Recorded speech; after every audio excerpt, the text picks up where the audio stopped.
When the Jewish people stood at Mount Sinai, their immediate response was Nasi v'nishma, we will do and we will hear. Yes, we're ready to perform all these commandments. Just go ahead and tell us the details. The problem is that the details are simply missing from many of the commandments inside of the Torah.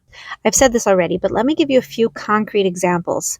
In Deuteronomy chapter 12, verse 21, the Jewish people are commanded to observe the rules of kosher slaughter, ka'asher tzivisicha, as I have commanded you. And yet, when we look through the entire Torah, there's no information about what kosher slaughter actually is. So how in the world are we supposed to do it as God commanded? It's a big question. Obviously, there had to be another source of information. There had to be information that was passed down orally that was not included inside the written text. Let me give you another example of this. Moses is commanded to make a menorah, a candelabrum, according to the pattern you are shown upon the mountain. That's what the verse says. The verse is clearly telling us that Moses had some kind of visual that enabled him to understand how to make the menorah physically. There is more information aside from the physical words inside of the Torah that we have to know in order to correctly observe the commandments.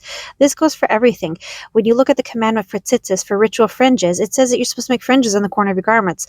But how long do the fringes have to be? How many fringes? What kind of material do they have to be? There's so many details that we don't have the information for if we're just reading inside of the text. When it comes to Shabbos, when it comes to the Sabbath, we are told that the consequences for desecrating it are very, very strict, very severe. However, how do we even know what desecration of Shabbos means? I mean, yes, there are verses that say you shall not kindle a light, but is that the only way to desecrate Shabbos? We are told to not perform any work. What does work mean? Does that mean getting into your car and physically going and checking into work? Or are there other details that we have to know?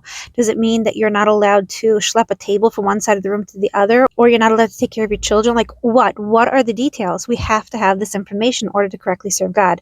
And we do have this information. This is where the oral tradition of the Jewish people comes from. Moses received the information from God and he wrote shorthand notes or headlines into the Torah, and people reviewed these lessons with their rabbis until they fully understood exactly what the Torah meant in all the instances. That's what the oral tradition is all about. It is that extra information that explains how to correctly observe the information inside of the Torah. It's absolutely vital for our servitude of God. So let's continue on this journey together. Stay tuned. It's going to be interesting.